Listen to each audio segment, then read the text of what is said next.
안녕하십니까. JTB 시사진단입니다. 새만금 국제공항 얘기 많이 들으셨을 텐데요. 글쎄요, 새만금 신항에 대해서는 조금 생소하게 느끼실지도 모르겠습니다. 공항, 물론 중요하지요. 그런데 새만금에 공장 많이 유치하려면 이 원재료라든지 또 완성품 같은 화물을 원활하게 실어 나를 수 있는 항만의 역할이 매우 중요합니다. 그런데 이 새만금 신항 건설이 지역적으로 차별을 받고 있다는 주장이 최근에 많이 나왔습니다. 우리가 상대적으로 관심을 조금 덜 갖는 사이에 이 새만금 신항 건설 무슨 문제가 있는 것인지 오늘 좀 짚어보는 순서 갖겠습니다. 박주연 국회의원, 또 최연성 교수, 김남석 박사 세 분 모셨습니다. 어서 오십시오. 안녕하십니까. 반갑습니다. 예. 자, 먼저 자료를 먼저 하나 볼 텐데요. 올해 8월에 전국 12개 신항만을 대상으로 이 기본 계획을 이 정부가 고시를 했습니다. 그 가운데서 이 배후 부지에 관련된 내용도 포함되어 있는데요. 그것과 관련된 내용을 요약해서 제가 화면으로 준비해 봤습니다. 함께 한번 보시죠. 예. 12개 항만이, 신항만이 있습니다만 그중에서 항만공사가 운영하고 있는 곳을 제외하고 배후 부지를 어떤 예산으로, 어떤 비용으로 건설할 것이냐를 비교한 건데요. 앞서 보시면 보령이라든지 목포, 또 포항, 영일만항 보면 모두 재정, 그러니까 국가 예산을 들여서 하겠다는 겁니다. 그런데 유독 새만금 신항만 민자 100%, 민간 자본 끌어들여서 하겠다 이렇게 돼 있어서 이건 명백한 차별 아니냐 하는 굉장히 여러 가지 논란이 좀 빚어진 바가 있었습니다. 자세한 설명은 좀 나중에 듣게 될 텐데 그 이전에 앞서서 이 항만 관련된 게 상당히 복잡한 용어가 많아서 우리 항만 물류업계에서 오랫동안 일해오신 김남석 박사님께 배후 부지라는 게 뭔지 좀 어려운 용어가 될 수도 있는데 설명을 좀 부탁드릴게요. 예. 항만 배후 부지라는 것은 그 항만을 지원하는 지원 시설입니다. 그 항만의 배후에 부지를 조성을 해서 화물을 적치하고 그다음에 보관하고 그리고 출고하고 그런 시설인데요. 대부분의 배후 시설에는 창고도 있고 예. 그다음에 야적장을 포장을 하기도 하고 그래서 수출입 전진기지로서 역할을 지원하고 있는 시설입니다. 예, 알겠습니다. 저희가 공항에 가보면 뭐 여객기가 뜨고 날고 하는 뭐 그런 것도 있지만 뭐 여객 터미널도 있고요. 또 화물 경납고도 있고 화물을 처리할 수 있는 뭐 창고라든지 뭐 여러 가지들이 있듯이 항구에도 배가 드나들고 배가 접안할 수 있는 시설 외에 그 뒤쪽에 여러 가지 뭐 창고라든지 물류 기능 이런 걸 할 수 있는 시설들이 굉장히 많이 집적화 될 수밖에 없는데 그런 것을 배후 부지라고 부른다 이렇게 이해하면 되겠군요. 예, 맞습니다. 예. 일종의 뭐 전쟁터로 말하면 병참 기지라고 할까요? 예. 지원 시설입니다. 지원 시설. 예. 그렇게 이해하면 될 것 같습니다. 박지원 의원께서 이 새만금 신항 문제와 관련해서 굉장히 관심을 많이 가지시고 또 지난번 국정감사에서도 여러 가지 얘기를 많이 했어서 일정 정도의 성과도 거두신 것으로 알고 있는데 우선 이 배후 부지와 관련해서 조금 전에 나왔던 화면 보면 새만금 신항만 저렇게 민자로 되어 있는 건 뭐 분명히 문제가 있어서 문제 제기를 한 것으로 좀 알고 있습니다. 예. 어떤 문제가 있어 어떻게 좀 지적을 하셨는지요? 일단 그 국감에서 저는 전북과 새만금에 관련해서 굉장히 큰 진전이 있었다라고 생각을 합니다. 예. 첫 번째가 지금 말씀하신 그런 배후 부지 8,007억 원을 민자에서 재정으로 돌린 것이고 예. 또 하나는 이제 재정으로 부두 두 선석을 짓는 것, 또 거기 위에 이제 호안 건설하는 것을 14개월 앞당겼고요. 예. 그리고 이제 항로 준설하는 것을 37개월 앞당겼습니다. 예. 그것이 이제 제가 이제 어쨌든 해수부 장관하고 담판을 지어가지고 만들어낸 것인데, 예. 근데 그 과정에서 굉장히 저는 하늘이 도왔다고 생각합니다. 사실 그러니까 제가 질문 첫 번째 순서를 해수부 첫날 감사와 마지막 종합 감사에서 첫 번째 질문자를 정말 우연치 않게 행운에 의해서 두 번의 기회를 갖게 됨으로써 해수부에 대해서 조금 더 갑의 위치에서 이렇게 협상을 할 수 있었고 제가 이제 새만금 신항과 관련해서 꾸준히 이제 해수부하고 협상을 해오던 와중에 올해 8월에 이제 항만 기본 계획이 만들어질 때는 2, 3만 톤에서 5만 톤으로 늘리는 것 플러스 해서 이후에 이제 항만이 활성화되면 5만 톤 이상으로 올리는 그 부분을 이제 기본 계획에 집어넣는 거에 굉장히 주력을 했고요. 그거는 성공을 했습니다. 그런데 그때 이제 배후부지 관련된 거를 자료를 달라고 하니까 끝까지 안 주는 거예요. 예, 그때는 그래서 확인을 못 했습니다. 그 이제 기본 계획이 나오고도 계속 요청을 했는데 주지 않다가 국감에서 이제 그 자료를 딱 받아봤는데 경악을 했죠. 예. 부산 제2신항의 경우에는 부산 항이 이미 있고 부산 신항에 대해서 올해 이제 마무리됐는데 마무리되기도 전에 부산 제2신항에 대해서 올해 5월에 이미 배후부지를 특정을 하고 거기에 대해서 2,005억 원의 예산을 재정으로 배정을 한 상태인데 새만금 신항에 대해서는 100% 민자로 돼 있는 거예요. 근데 이건 좀 이상하잖아요. 그래서 제가 다른 항구들의 그 예산을 다 받아봐가지고 이제 비교 분석을 해봤어요. 그랬더니 아까 이제 그 사회자께서 이렇게 지적하신 대로 그 항만공사가 없는 경우에는 다 100%로 돼 있고 항만공사가 있는 경우에도 인천신항의 경우에 재정이 82%가 들어가고요. 평택항의 경우에도 32%, 또 부산 제2신항의 경우에도 23%가 재정으로 되어 있는데 새만금 신항은 항만공사도 없는데 100% 민자로 되어 있는 것을 보고 이거는 뭐 엄청난 문제가 있는 거다. 이거는 그래서 저희가 이제 검찰 고발, 감사원 감사 청구 이런 것까지 이제 고려를 하면서 계속 이제 해수부를 이제 압박해서 결국은 해수부도 이게 좀 문제가 있습니다. 이렇게 얘기를 했고 이제 해수부 장관에게 첫날 감사해서 이거는 재정으로 전환을 하는 거에 동의합니다. 그래서 제가 그 절차를 언제 진행할 거냐, 자 중앙 심의 언제 할 거냐, 그러니까 바로 추진하겠습니다. 이제 그 정도의 답을 얻었습니다. 그런데 이제 이거를 마지막 날 이제 종합감사에서 그거를 이제 다시 제가 거론하고 구체적으로 언제까지라고 날짜를 못을 박아라. 말로 하는 건 믿을 수 없다. 그래서 이제 늦어도 내년 3월 말까지 올해 연말 안에 최대한 그거를 해보겠다라고 말씀을 했고 이제 기재부가 동의하는 게 관건인데요. 기재부에 적극적으로 이제 협력을 요청하겠다 그랬고 저도 이제 기재부 장관을 따로 만나서 부탁을 드렸고 기재위원장도 만나서 이제 부탁을 드렸습니다. 그래서 이제 이 부분은 그냥 우리가 없는 걸 요청하는 게 아니라 의뢰 이제 그런 식으로 돼야 하는 원칙을 지켜라 하는 그런 문제이기 때문에 저는 이건 이제 관철이 될 수 있을 것으로 보고요. 뭐 그거를 위해서 정말 마지막까지 또 저희가 긴장을 늦춰서는 안 된다고 그렇게 생각을 합니다. 알겠습니다. 내년 3월까지 하겠다고 해수부 장관의 답변이 그렇게 했다는 건데 3월까지라는 것은 이제 고시를 그러면 변경 고시를 하겠다는 뜻입니까? 맞습니다. 지금 그러니까 이게 그러니까 민자 100%에 딱 그 위치에 있는 이거를 위에 재정 항목으로 그냥 올리면 됩니다. 알겠습니다. 우리가 이 배후부지를 민자로 건설하는 것과 국가 예산, 그러니까 재정을 투입해서 건설하는 것은 어떤 차이가 있을까요? 속도라든지 뭐 이런 것을 굉장히 차이가 있을 수밖에 없나요? 그 항만 배후부지 개발은 많게는 수조 원에서 적게는 수천억 원의 투자를 해야 하는데 다른 산업에 비해서 항만 부지 개발 투자 비용이 그 경제적 부담이 굉장히 많습니다. 그래서 이런 투자하는 업체들이 이 조기에 개발 잉여금을 장기적으로 회수한다는 점에서 그 민간 투자 유치 업체들은 굉장히 많은 부담을 안고 있거든요. 그래서 민간 자본들이 투자가 이제 불투명하니까 그러니까 민자로 들어올 그 회사가 없고 그러다 보니까 이 부두를 조기에 활성화를 하기 위해서는 정부에서 재정 자금으로 예산으로 이렇게 투자를 해야만이 조기에 이 신항만이 개발될 수 있고 이번에 그 국정감사를 통해서 그 민자에서 재정으로 전해낸 것은 정말 환영할 일입니다. 그리고 우리 새만금 신항만이 조기 개발을 하기 위해서는 정말 다행스러운 일이라고 생각합니다.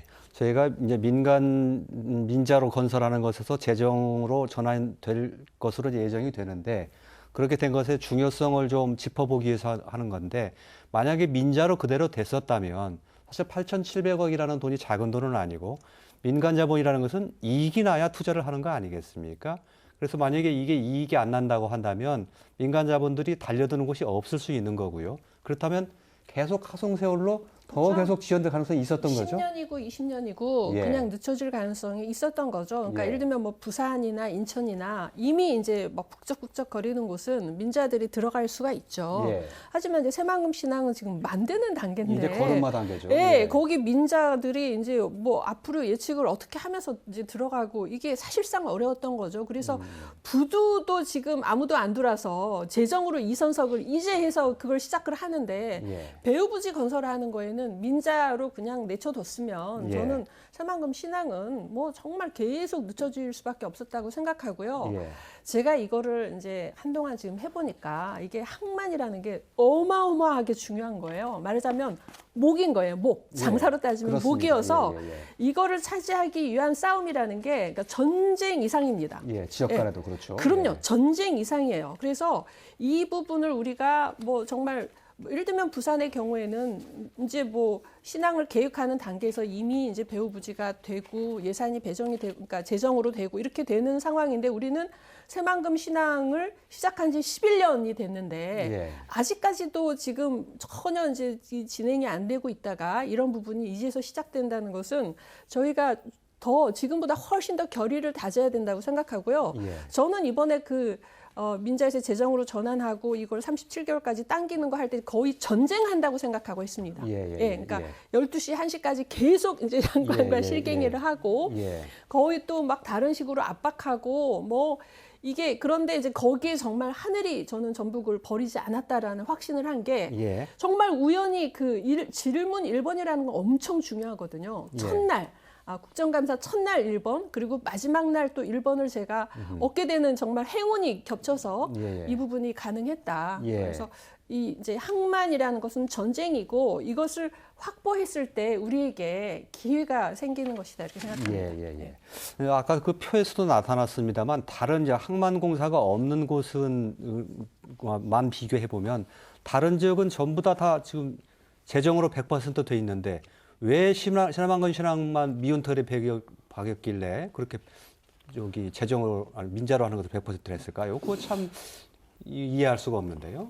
뭐 이제 저는 조금 또 다르게 생각을 하고 있습니다. 예. 저는 이번 그 박주현 의원님 이제 큰 일을 하셨는데 그 가치를 좀 다르게 해석을 하고 싶어요. 왜냐하면은 지금 이제 예를 들어서 목포 신항하고 보령 신항 뭐 100%라고 했는데 규모가 적습니다. 예, 규모는 좀 적죠. 예. 그런데 이제 새만금 신항은 총 2조 9천억 원인데 예. 그 중에서 재정에서 국가에서 1조 6천억 원, 예. 그다음에 이제 민자에서 1조 3천억 원을 투자하도록 돼 있던 것을 다시 또 8천억 원을 박 추가한 의원님께서 거죠. 예. 추가로 국가 재정으로 또 돌린 거예요. 예. 그러니까 지금 사실 군산항을 비추어서 볼 때에 그렇게 투자자들한테 새만금 신항이 매력적으로 보이지 않고 있어요, 지금. 이 와중에 이걸 그대로 민자로 놔뒀다가는 아까 말씀하신 대로 10년이고 20년이고 계속해서 지금 허송세월할 가능성이 있는데 예. 이 부분을 상당히 큰 규모임에도 불구하고 이걸 이제 국가 재정으로 끌어당겼다라고 하는 것이 이제 저는 상당히 가치가 있다고 보고 있고요. 그다음에 이제 그럼에도 불구하고 이 기본 계획에서 전체적으로 문제점이 좀 보이고 있어요. 왜냐하면은 지금 우리 이번에 신항들에 대해서 대대적으로 이제 기본 계획이 재수립이 됐는데 그 중에서 2040년이 돼도 새만금 신항에서 처리하는 물동량은 TU로 계산하면은 15만 TU 정도. 우리나라에서 2040년이 됐을 때 부산, 인천, 광양 세 개에서 전체 물동량의 90%를 차지합니다. 그리고 다음에 네 번째가 되는 데가 평택 당진항인데 여기가 군산보다 근 10배를 처리하도록 이렇게 기본 계획이 되어 있어요. 그러면 새만금 신항이라고 하는 것은 그냥 군소 10몇 개 중에서 지금 현재 군산항이 차지하고 있는 게 1.1%의 물동량을 차지하고 있습니다. 그냥 그 수준 정도로 전락하는 거예요. 그래서 이게 이제 저는 어떻게 보면 박 의원님이 이번에 큰 역할을 하셨는데 이번 기회에 어떻게 돼야 되냐면은 우리가 인천, 부산, 광양 이렇게 3대 항까지는 못 가도 평택, 당진항 수준까지는 새만금 신항하고 군산항하고는 바로 인접해 있어요. 이건 하나로 봐야 되거든요. 이 두 개를 합쳤을 때 그 수준까지 갈 수 있도록 기본 계획이 좀 잡혀졌어야 되는데 결국은 예산은 국가 재정으로 많이 돌리기는 했지만은 여전히 나중에 성장 잠재력에 있어서는 예. 의문점이 좀 남는 예, 점이 예, 좀 예, 있습니다. 예. 좀 큰 차원에서 큰 틀에서 말씀을 해주셨는데요. 예, 예. 나중에 조금 잘게 쪼개서 얘기를 좀 할 기회가 좀 있을 것 같습니다.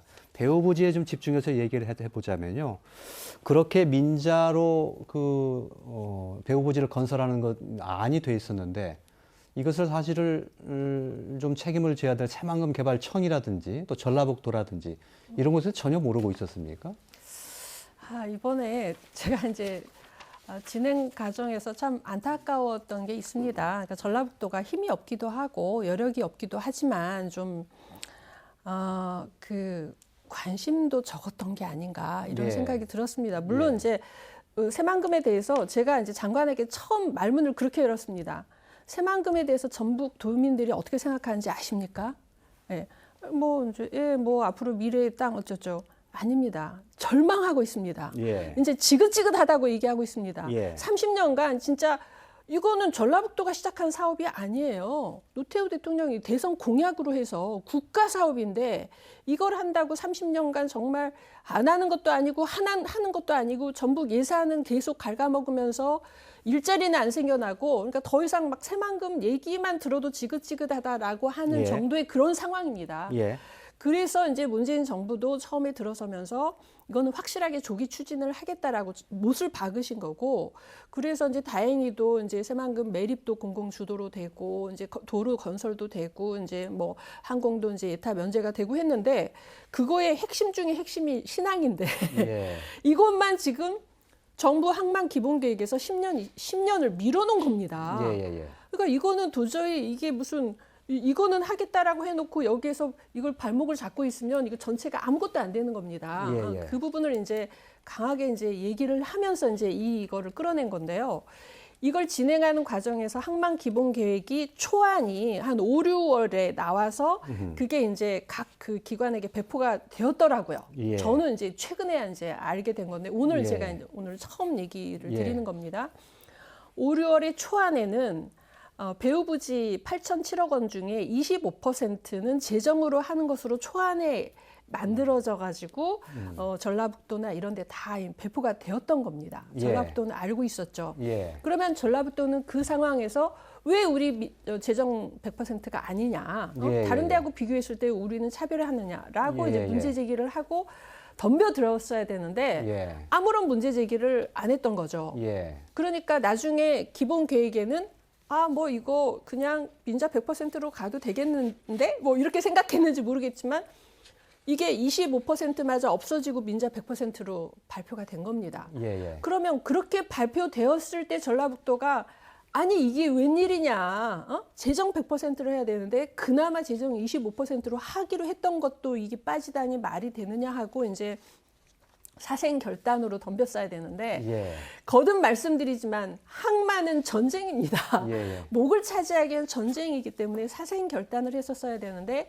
그런 대응이 전혀 없었기 때문에 예. 이렇게 그냥 가만히 있었으면 민자 100%로 해서 쭉 가면서 결국 정말 지지부진하고 새만금 뭐 아무리 개발해봐야 이제 그 통로가 없어지는 이런 예. 결과가 될 뻔했다라는 점에서 예. 참 안타깝고 정치권은 몰랐던 것 같습니다. 그러니까 저의 입장에서 저는 이제 지역구가 아니기 때문에 뭐 접근하는데 일부 한계가 있었을지 몰라도 제가 계속 그 자료 요청을 했을 때 끝까지 주지 않다가 이제 예. 국정감사에서 비로소 예. 이제 이걸 받아볼 수 있게 되었던 겁니다. 예, 알겠습니다. 기본 계획을 고시하기 전에 한 5, 6월쯤에 각 유관 기관에 그 기본 안을 배포를 했는데 그 안에 상당히 불합리하고 불이익이 가는 그런 내용이 포함되어 있었는데 그것도 방치했고 무관심하다 보니까 그런 결과가 빚어졌다. 이제 그렇게 요약을 예. 할 수 있겠군요. 이거를 이제 보시면 잘 알 수 있습니다. 예. 이게 이제 그 5, 6월에 안으로 배포된 거에 보면 1단계 부지 조성에 2,055억 원이 이 정부 말하자면 재정으로 하는 걸로 이렇게 해서 5, 6월에 배포가 된 겁니다. 그런데 이게 이제 8월에 이제 항만 기본 계획에서는 민자 100%로 여기에 이제 내려왔기 때문에 뭐 누구라도 이걸 보면은 이제 부당하다라는 게 우선 밝혀질 수 있었는데 예. 그 부분을 뭐 놓친 거죠. 예, 알겠습니다. 모르고 무관심하면 당한다는 얘기가 있는데 뭐 그런 것을 잘 보여주는 사례가 아닌가 싶은 생각이 듭니다. 예. 박 의원님 말씀에 전적으로 동감하고 이번 기회에 좀 전라북도에서 새만금 신앙에 더 세심한 주의를 기울일 필요가 있다 이렇게 봅니다. 이 항만은 둘로 구분이 됩니다. 국가관리 항만이 있고 지방관리 항만이 있거든요. 군산항 같으면 국가관리 항만인데 새만금 신앙은 지방관리 항만이에요. 전라북 도지사께서 권한을 가지고 계시는 거예요. 자기 살림이기 때문에 이게 지금 이제 국가 관리가 유리할 수도 있고 지방 관리가 유리할 수도 있기 때문에 그거를 구분한 걸 가지고서 뭐 좋다 나쁘다라고 하는 건 아니고요. 관리 주체가 도지사님한테 있기 때문에 도에서 세심하게 챙겼어야 되는 문제예요. 예, 알겠습니다. 분명히 그 점은 좀 짚고 넘어가야 될 것 같고요. 한 가지만 더 확인해 보면 이제 뭐 3월 달에 그렇게 고시를 변경하겠다는 약속까지 받으셨다고 했는데 고시가 변경되고 난 이후에 예를 들면 뭐 하면 그 기본 계획도 세우고 뭐 실시 계획도 세우고 이런 거 하지 않습니까? 그런 계획까지 혹시 좀 만들어 줘야 됩니까? 그러니까 새만금 배후부지 기본 계획을 만들 겁니다. 근데 이제 저하고 협상하는 과정에서 새만금 배후부지 기본 계획을 만들고 나서 그다음 고시를 수정하자 이렇게 얘기를 해서 아니다. 무조건 고시 먼저 변경해라. 수정해라. 그리고 나서 새만금 배후부지 기본 계획을 세워라. 이렇게 이제 제가 요청을 했고 그것을 이제 해수부에서 받아들여서 우선 먼저 수정 고시를 하고 고시 수정을 하고 그 다음에 이제 바로 기본 계획을 만드는 것으로 그렇게 답변을 받았습니다. 하지만 뭐 저 지금 기재부 장관도 만나고 뭐 기재위원장하고 이제 백방으로 하고 있지만 이제 전라북도가 본격적으로 나서서요 절대로 여기서 후퇴하지 않도록 이걸 해주셔야 합니다. 알겠습니다. 그 기본 계획이 수정되고 난 이후에 배후부지를 어떻게 설계하고 하겠다는 것은 그런 개발 계획을 수립해야 되는 절차가 남아 있는 겁니까? 아니면 그냥 기본 계획 수정하는 것으로 일단 거기서 종료가 되는 겁니까? 그러니까 별도로 그 새만금 배후부지 기본 계획을 세웁니다. 그런데 이번에 또 정말 다행인 게 항로 준설하는 걸 37개월 앞당겼지 않습니까? 거기서 이제 준설한 준설토를 그대로 지금 배후부지 하는 거기에다가 다 매립을 하게 됩니다. 그렇기 때문에 그만큼 이제 또 배후부지의 시기도 당겨졌다라고 볼 수가 있습니다. 준설토를 그쪽에다 쌓아서 하니까요. 알겠습니다. 저희가 배후부지를 중심으로 해서 좀 얘기를 나눠봤었는데 이번에 기본 계획이 그 변경된 것은 안에는 또 시기라든지 또 선석의 규모 이런 변화도 좀 있습니다. 그 내용도 좀 같이 좀 살펴보겠습니다. 화면을 좀 잠깐 만나보시죠. 새만금 신앙만의 경우에 처음에 기본 계획에 반영된 것이 2010년도였습니다. 그리고 2019년 올해 지금 변경이 됐는데 애초에는 1단계를 2023년까지 끝내는 것으로 되어 있었는데 이번에 변경이 되면서 2030년으로 7년 정도 늦춰졌습니다. 2단계는 2030년으로 끝내게 돼 있던 것을 2040년으로 늦춰졌습니다. 선석의 규모는 조금 변화가 있습니다. 다음 그림 한번 볼까요? 부도 규모를 보면 기존에는 한 2, 3만 톤급이었던 것을 5만 톤급으로 변경한 게 들어가 있고요. 선석의 규모는 조금 전 말씀드렸듯이 18선석으로 총 돼 있던 것이 9선석으로 반절로 이렇게 줄게 된 것인데 저것은 좀 어떻게 봐야 될지 모르겠습니다. 시기는 일단 굉장히 많이 늦춰졌고요. 뭐 선박을 접안할 수 있는 선박의 규모는 좀 커지고 이렇게 돼 있는데 김남수 박사님 어떻게 해석하십니까? 유리하다고 봐야 됩니까? 좋다고 봐야 됩니까? 당초 새만금 신항만은 자동차 부두가 2만 톤급 1개 선석, 그리고 일반 자파 부두가 2만 톤급 2개 선석, 그리고 컨테이너 전용 부두 3만 톤급 1개 선석 총 4개 선석으로 2023년도까지 개발하기로 되어 있었습니다. 근데 이번에 확정된 제2차 신항만 건설 기본 계획을 보면 5만 톤급 2개 선석으로 변경하였고 1단계는 2023년도에 그리고 2단계는 2040년도에 완공하기로 되어 있거든요. 근데 새만금 신항만 기본 계획에 따르면 2025년도까지 처리 예상 물량이 150만 톤입니다. 그러면 5만 톤급 1개 선석으로 취급할 수 있는 양이 88만 톤인데 예. 그러면 5만 톤급 일개 선석으로 어떻게 그 150만 톤의 예상 물동량을 처리를 하겠느냐. 예. 그러므로 1, 2단계를 동시에 개발을 해서 예. 2개 선석을 확보함으로써 그 부두의 효율성이라든가 예. 경제성을 확보를 해서 예. 부두를 운영될 수 있게 각계의 주장이 설득력이 있다고 하겠습니다. 이러한 주장은. 지금 시기가 굉장히 너무 늦다 그런 예, 말씀이죠. 아까 예. 150만 톤 말씀하시는 게 몇 년도를 말씀하십니까? 그러니까? 그 2025년도 계획입니다. 2025년도까지요. 예. 그렇게 하기에는 부두 개발의 계획이 날 시기가 너무 늦다 이런 말씀이죠. 그렇습니다. 예. 1단계가 2030년도, 2단계가 2040년도인데요. 예. 그렇게 되면은 2030년도에 1개 선석, 5만 톤급 1개 선석으로 88만 톤밖에 그 처리를 하지 못합니다. 예. 그러면은 그 새만금 실황만 기본 계획에 나와 있는 2025년도에 150만 톤을 취급하는 걸로 되어 있는데 예. 그럼 선석이 부족하지 않느냐라는 예. 그런 결과가 나오거든요. 예. 그래서 1, 2단계를 동시에 개발을 해서 예. 부두가 알겠습니다. 하나 있는 예. 그 지금 짧게는 7년, 예. 길게 보면 10년까지 지금 연장이 됐단 말이에요. 예. 늦춰진 거란 말이에요. 맞습니다. 이건 상당히 좀 문제가 있는 거 아닌가 싶은데요. 그러니까요. 뭐 조속 추진한다. 그러기 위해서 재정으로 이선석을 부두를 짓는다라고 해놓고 재정으로 이선석을 했으니까 그 대신 좀 늦춘다. 이런 식의 이제 논리로 하고 있는데 저는 이게 두 가지가 문제가 있다고 생각하는 게 재정 이선석을 이제 들이면 저반 시설에서 새만금 신항의 경우 한 30%를 재정으로 하게 됩니다. 예. 그런데 목포는 저반 시설 100%를 재정으로 해요. 그리고 항만공사에 있는 광양항도 32%, 예. 평택 당진항도 22%, 예. 제주신항도 38%를 저반 시설을 재정으로 한단 말이에요. 그러면 우리가 지금 30% 정도를 재정으로 확보한 게 전혀 배려도 아니고 특혜도 아니에요. 예. 그냥 거의 그 평균 수준인 거예요.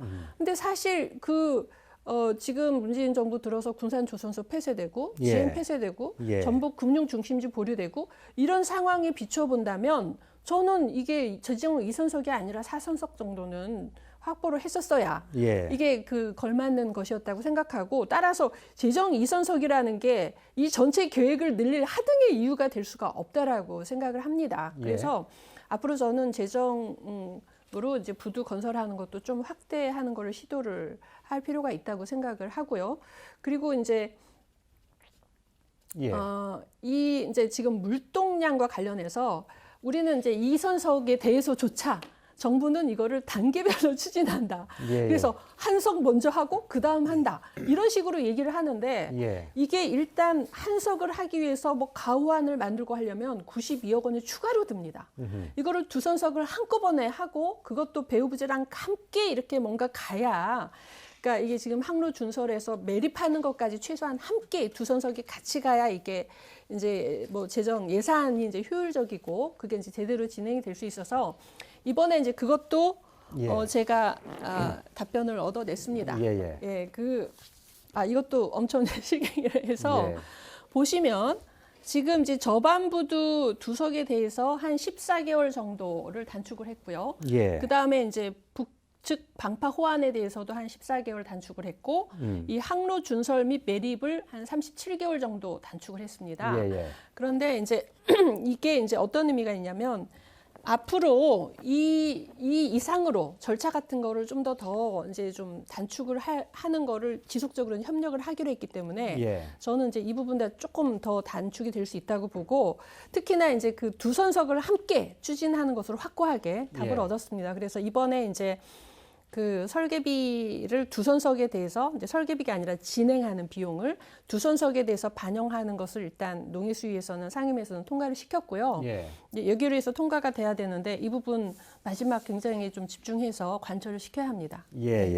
지금 말씀하신 부분을 제가 부연해서 조금 더 쉽게 설명을 드리면 지금 1단계가 변경된 내용으로 보면 2030년까지 6선석을 완공하는 것으로 되어 있는데 그 가운데서 두 선석에 대해서는 재정으로 하겠다라는 내용이 포함되어 있는 거고 시기는 2025년까지 하기로 되어 있었는데 그렇죠. 박주현 의원께서 문제 제기를 하셔서 좀 당겼다 지금 그런 말씀이시고요. 그 시기를 2023년? 23년 2024년 상반기 정도로 지금 예. 단축을 한 거고요. 예. 그래서 이제 그거를 저는 2023년까지 적어도 재정 이선석을 했다라는 것은 이거를 민자가 들어오기 어렵기 때문에 예. 조속하게 추진을 하기 위해서 재정 이선석을 한 건데 예. 그러면 이거는 가장 빠른 시일 내에 해야 되는 거 아니냐. 예. 맞다. 예, 그러면 바로 해라. 예. 그래서 적어도 이제 이전에 그 2023년까지 1단계를 마치기로 했지 않습니까? 재정 이선석만이라도 1단계, 원래 1단계 2023년에 맞춰라. 이렇게 이제 계속 압박을 했고, 예. 뭐 이제 여러 가지 뭐 단축했는데, 이제 2023년 말까지 저는 끝까지 이제 그걸 압박을 했고, 그것이 이제 2024년 뭐 상반기까지 하겠습니다. 이렇게까지는 지금 확답을 얻은 알겠습니다. 거죠. 그게 실제적으로 실행을 하려면 설계비를 좀 반영해야 되는 문제가 있잖아요. 그래서 지금 애초에 76억 원이 필요한데 이제 기재부에서는 45억 원만 승인해 줬다는 건데 이게 지금 관건이 일단은 되는 거죠. 그러니까 이 방식을 이제 좀 바꾸기로 했기 때문에 설계비가 아니라 두 선석을 추진하는 예산을 지금 이제 항로 준설 예산하고 해서 같이 올렸습니다. 그래서 일단 두 선석을 같이 추진하는 예산을 올렸기 때문에 이 부분이 반영이 되면 바로 이제 두 선석이 함께 들어가는 것에 대해서는 뭐 여러 가지 의미가 있는 거죠. 아니 그게 한석 따로가 한석 따로 하면 정말 예산이 굉장히 비효율적으로 된다니까요. 두 선석을 같이 해야 합니다. 어차피 재정 이선석을 하기로 한 거를 왜 이거를 따로따로 합니까? 지금 김 박사님 말씀하신 대로 그 물동량 관련해서도 그 두 선석이 바로 필요하다는 것이고요. 알겠습니다. 지금 국회에서 한참 예산 심의가 이루어지고 있는데 그렇게 그 설계비가 예산에 확실히 반영이 좀 되는 절차나 과정이 좀 남아 있는 셈이군요. 좀 잘 됐으면 좋겠 싶은 생각이 드는데요. 이렇게 좀 그 시기 문제라든지 선석의 변화 어떻게 바라보십니까, 최윤석 교수님? 이제 저는 그 굉장히 이번에 좋은 결과를 얻었다고 보고 있고요. 왜냐하면 지금 현재 세계적으로 추세가 선박 대형화가 세계적인 추세입니다. 근데 지금 또 군산항에서는 2만 톤급이 처리가 가능합니다. 근데 바로 옆에 또 같이 붙여서 짓는 새만금 신항에서 똑같이 또 2, 3만 톤급을 하면은 기능도 중복되고 그다음에 이제 2, 3만 톤급이 들어올 수 있는 항의 전체적인 캐파가 딱 갇히게 됩니다. 그래서 이제 저희가 할 수 있는 일들이 예를 들어 지금 전기차 클러스터 하고 있지 않습니까? 그다음에 이제 중고차 수출 복합단지 하고 있고요. 그다음에 익산 중심으로 해서 국가식품 클러스터 지금 하고 있단 말이에요. 그럼 여기서 나오는 물동량이 상당할 텐데 이걸 지금 군산항에서 처리할 수가 없어요. 이 정도 되면. 그리고 이제 그건 벌써 이제 2만 톤급 정도를 가지고는 처리가 안 되는 물량들이 나오는 거예요. 그래서 이번에 이렇게 5만 톤급으로 올린 거는 대단히 잘 됐는데 그걸 이제 두 선석만 지금 조기하는 거로 돼 있는데 기왕이면은 조금 더 늘렸으면은 그러면은 새만금이 더 활성화되지 않을까 이렇게 생각을 하고 있습니다. 알겠습니다.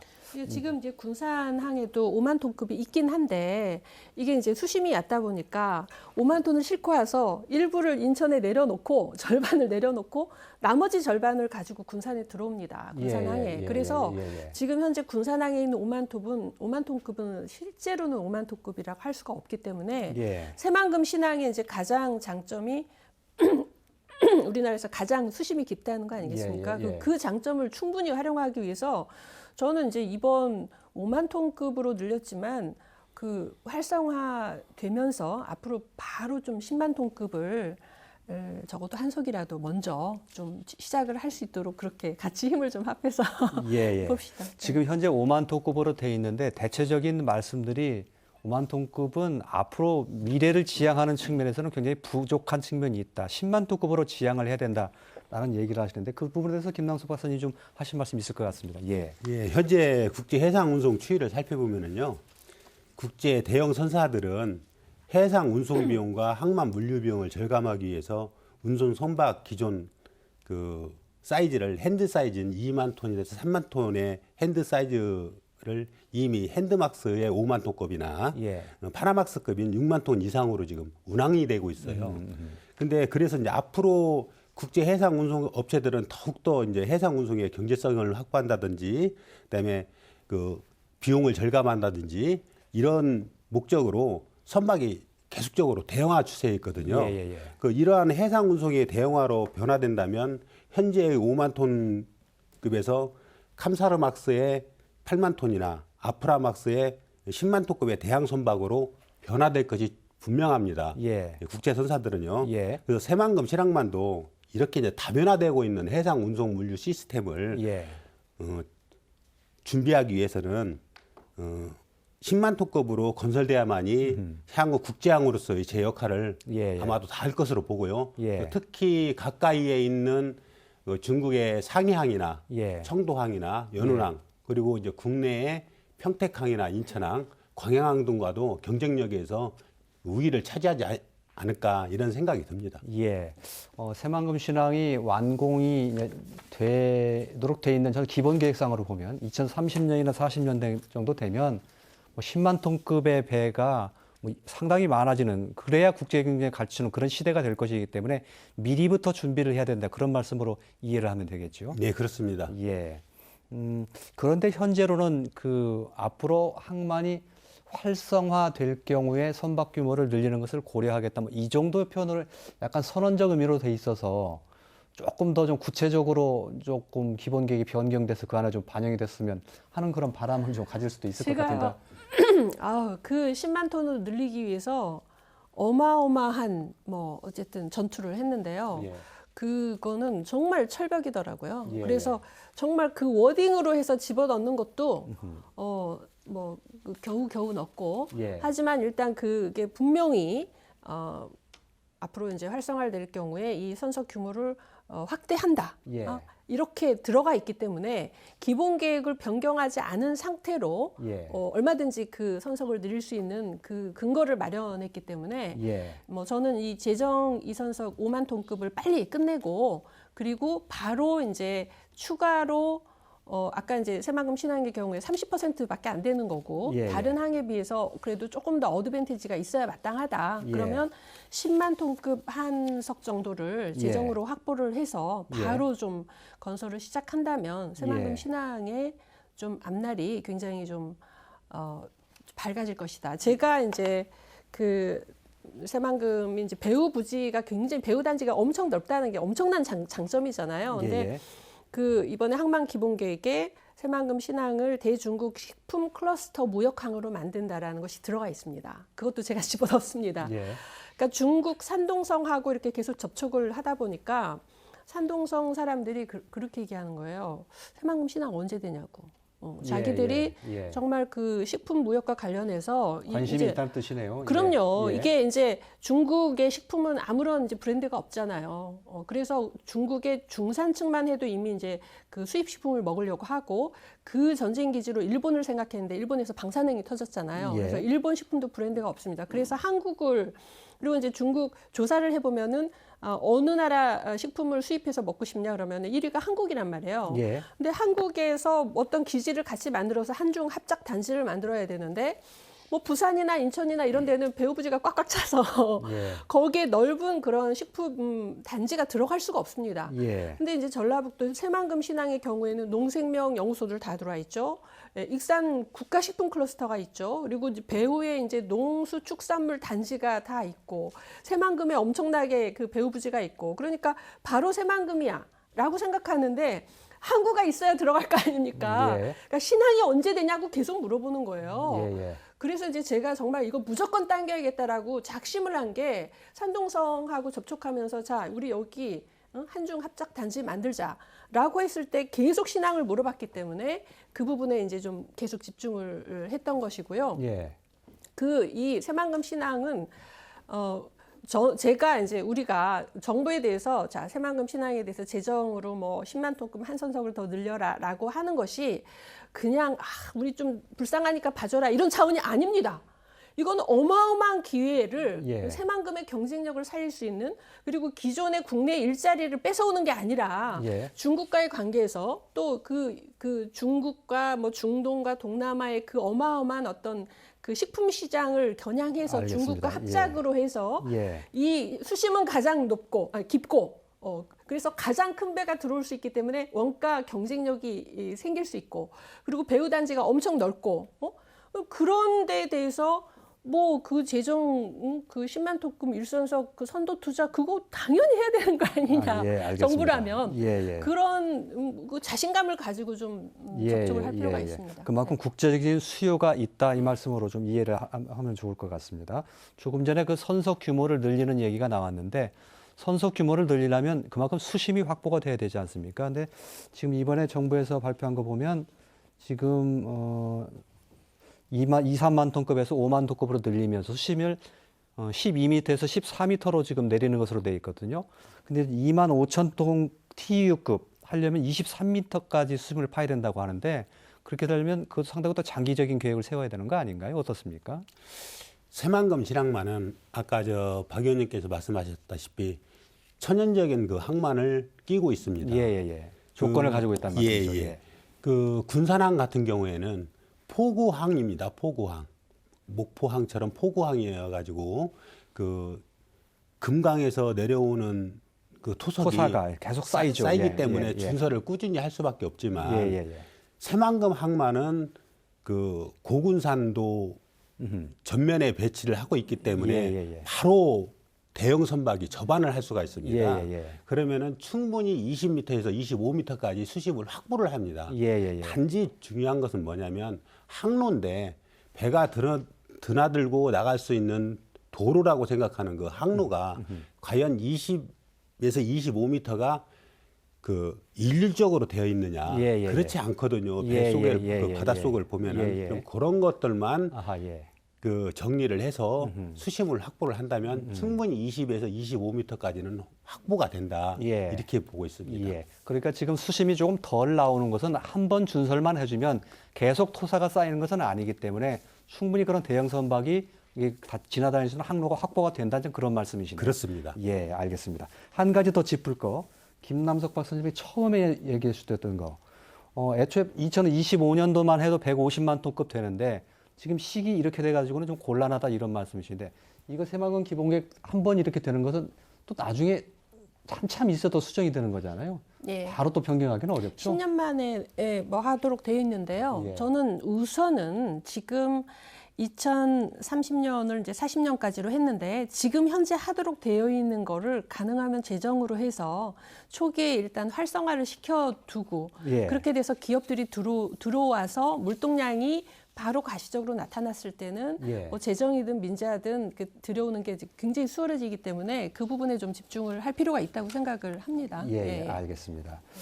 자, 조금 전에 그 최은성 교수님께서 좀 짚어주셨던 내용이긴 한데요. 2040년에 새만금 신항이 완공이 돼 있는 것으로 돼 있는데 그때까지 잘 된다고 가정을 하고 했을 때 새만금 신항이 어느 정도의 이상이 될 것인가를 좀 잠깐 좀 봤으면 하는데요. 화면으로 좀 잠깐 보실까요? 신항만만 따져본 겁니다. 전국 12개 신항만 화물부두만 보면요. 전체가 237선석입니다. 그런데 보면은 새만금 신항이 8선석으로 돼 있죠. 나머지 한 선석은 이제 여객 크루즈선이고요. 굉장히 큰 항만들이 많습니다. 평택, 당진 68선석, 부산 신항 56선석, 울산 신항 29선석. 비교가 상당히 좀 많이 돼서 좀 초라하다고까지 표현할 수 있는 그런 형편이 되는 거고요. 하나 더 볼까요? 화물 말고 여객 크루즈 부두객만 보더라도 전국에 25선석이 되는 건데 새만금 신항은 그중에 딱 한 석 들어있는 상황이 됩니다. 최은성 교수께서 말씀을 해주셨습니다만 저희가 지금 이것도 굉장히 시기도 늦다, 규모도 작다 여러 가지 얘기를 하고 있습니다만 그렇게 된다고 하더라도 전체적인 틀에서 보면 물론 첫 술에 배부를 수는 없습니다만 2040년에 가서도 상당히 규모가 상당히 왜소하고 초라한 규모다. 이것에 대한 조금 실망을 좀 하지 않을 수 없는데요. 저는 좀 이 지역에서 특히 정치권에서 관심을 많이 가져주셨으면 합니다. 박 의원님처럼 이렇게 관심을 가져주셔서 대단히 고마운데 왜 그러냐면은 이 국제항이라고 하는 건요. 무제한으로 아무데나 만들 수가 있는 게 아니에요. 그런다고 해서 외국 선사들이 사용하지도 않습니다. 우리가 대개 한 포트에다가 짐을 내려놓으면 그 다음부터는 육상을 통해서 운송되는 거예요. 군산에서 쓰는 여러 가지 물품들이 전부 군산항으로 오느냐? 군산항으로 오는 건 거의 얼마 안 돼요. 대부분 부산항이나 광양항에서 다시 화물로 다시 부산으로 와서 쓰는 거거든요. 그러니까 이제 지역 간에 서로 자기 것을 확대해 가지고 허브항으로 만들기 위해서 굉장히 치열한 거예요. 새만금 신항이 처음 얘기 나왔을 때는 우리나라에 3포트 시스템으로 가야 된다 이런 얘기가 있었어요. 근데 2포트가 뭐냐면 부산항하고 광양항이에요. 이게 이제 세계적인 허브항입니다.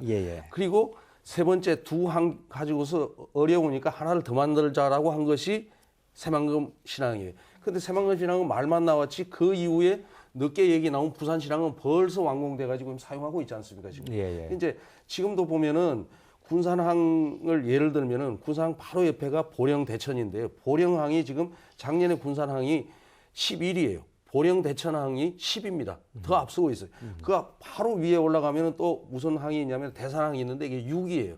바로 또 옆에 보면은 태안항이 있는데 이게 군산을 바짝 뒤쫓고 있는 12위예요. 그러니까 이제 이렇게 됐을 때에 전부 각 지역별로 자기들이 해외의 물동량을 확보하기 위해서 몸집 키우기에 지금 혈안이에요. 그러면은 군산 해수를 어떻게 해야 되냐면은 새만금 신항하고 이제 지금 쓰고 있는 군산항하고 연계해 가지고 이걸 서해안권에서는 인천 다음에는 새만금 신항 딱 이렇게 되도록 이게 위상을 정립을 해야 되는데 이런 거에 대한 어떤 비전과 우리 지역 내에서의 계획이 없어요 지금. 그렇기 때문에 지금 계속 밀리고 있는 거거든요. 그래서 저는 지금이라도 다시 한국의 5대 항으로는 들어가도록 확실하게 전라북도에서 발전 계획을 세워야 된다는 거예요. 5대 항은 부산, 광양, 울산, 그다음에 인천 다음에는 새만금 신항이 들어가도록 2040년까지 발전 계획이 세워져야지 이게 살아남지 안 그러면요 경쟁이기 때문에 바로 밀리는 거예요. 알겠습니다. 지금 저는 이제 교수님 말씀에 정말 동의하고요. 이제 교수님들께서 그런 이제 큰 그림에 대한 부분 설득력을 가지고 좀 만들어 주시기를 바라고, 일단 당장은 10만 톤급 한석을 추가하는 거에 대한 어떤 근거로 우리가 사용할 수 있다고 생각합니다. 준설 비용 얘기하는데요.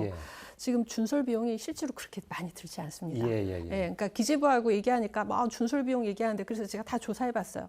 생각처럼 들지 않고 특히나 새만금의 경우에는 준설해가지고 바로 매립에 쓰면 되기 때문에 굉장히 더 유리한 조건입니다. 그러니까 10만 톤이든 큰 선석을 만들기 굉장히 유리한 그런 상황이고, 일단 그 새만금 제가 해수부 장관님의 동의를 분명히 얻었어요.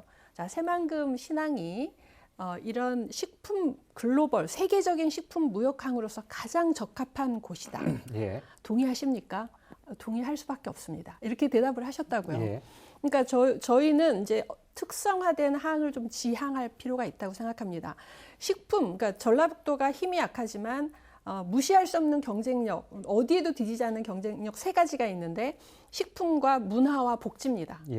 그래서 이제 문화는 그런 컨텐츠 산업이나 관광 산업으로 발전을 시키고, 복지 마인드가 있는 것은 50만 전북 실버시티를 만들어서 인구를 늘리고 또 그 실버 산업의 어떤 핵심으로 만들어가는 게 필요하고요.